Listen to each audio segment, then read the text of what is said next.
How would you describe what Nick Saban has done at Alabama? Well, I think he missed out on a couple other national championships. I'm a little bit. Describe how Nick's done. Of course, I was talking with my family the other day, and he is going to be, and he is one of the all-time greatest coaches in the history of the game. Not necessarily just because he's won these championships, but the way he's been preparing these guys for life. That's one of his selling points when he goes to recruit with the parents and practicing the best against the best. You know, these athletes want to practice against the best too. Nick's been wonderful at that. He's had a lot of help with his assistants, but it does start with Nick. Every time I have him on, I pride myself on an ability to get him to laugh. Every now and again, I can make him laugh because he's so stern. Does he? When you're around him and it's just the two of you, does he let his hair down? Is he funny? Yes, he's got a very good sense of humor. You know, he has a thought process too.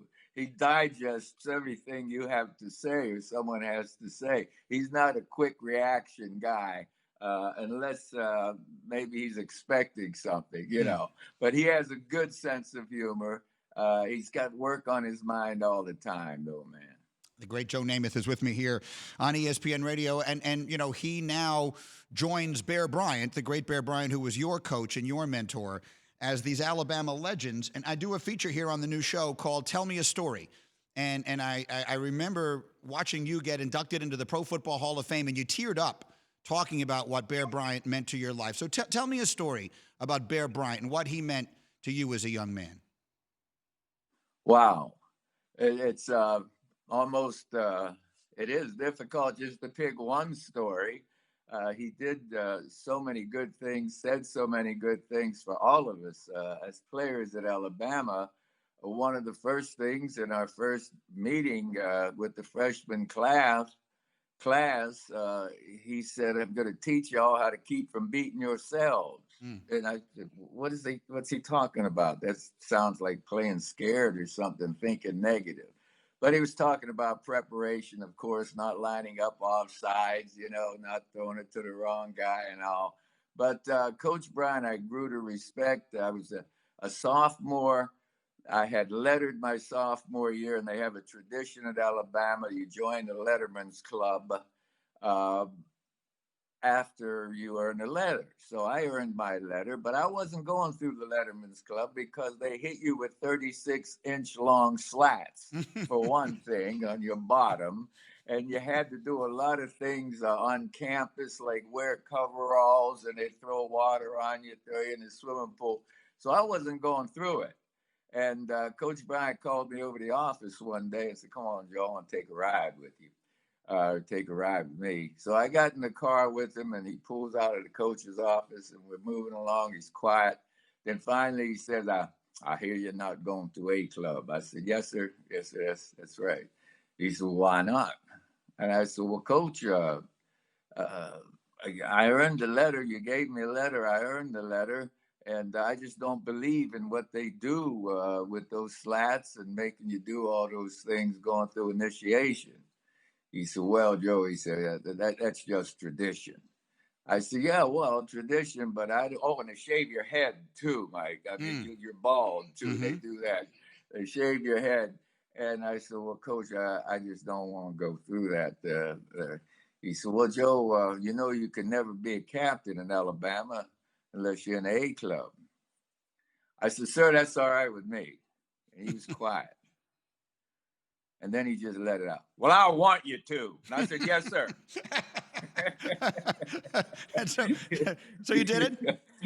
Yeah, that's it. Yes, sir. And Billy Battle, who was our athletic director several years there at Alabama, was the president of A Club, and he took me through it. He gave me a couple of good whacks on my bottom too, boy. But I think all of us, I pretty well know all of us that finished with Coach Bryant would do anything he asked us to do. We respected him that much. The great Joe Namath is with me talking about Alabama, your beloved college program that has done so well. And then that brings us to your beloved NFL program, which has obviously done a little bit less well, to say the least, which would be the New York Jets. What do you, I'll just give you the floor here. What do you want to see them do? What would you, the Jets need a coach and they need to make quarterback decisions. If they were to consult with you, Joe, what would you like to see them do? Well, first, Greeny, we're both Jet guys, right? I got my green jacket. Oh, here, yeah. you see. Uh-huh. It's partially in your honor, too. Thank you. Because we're still with them. We're still with them no matter what. And the fans have been with us for a long time, man, no matter what. So what would I do? This is going to go down on Joe Douglas right now. Mm-hmm. And I'm curious to see how Joe does. He has a tremendous challenge because we need additional players, certainly. Some changes there. He's got to pick a coaching staff, and I don't follow the game as closely as one should that knows all the coaches that are available. So we've got to put our trust in Joe Douglas, and he's done some good things player personnel wise since he's been there. He's only been there that short amount of time. So we'll just have to see and hope for the picks. Now, you know yourself, Sam Darnold's part of that equation too. Mm-hmm. And what do you do with Sam Darnold? Greeny, it's such a team game. I look over at Philadelphia and see Wentz getting beaten up over there. Mm-hmm. It's such a team game, man, that you want to give a guy a longer rope. But Darnold's been there 3 years. And I would not be shocked if they went on from Sam. I like Sam personally. I don't think he's as gifted a passer as we saw in college even. The accuracy's been off. The escapability's pretty good. But Sam hasn't been playing with a quality team. Thank you for watching ESPN on YouTube. For live streaming sports and premium content, subscribe to ESPN+.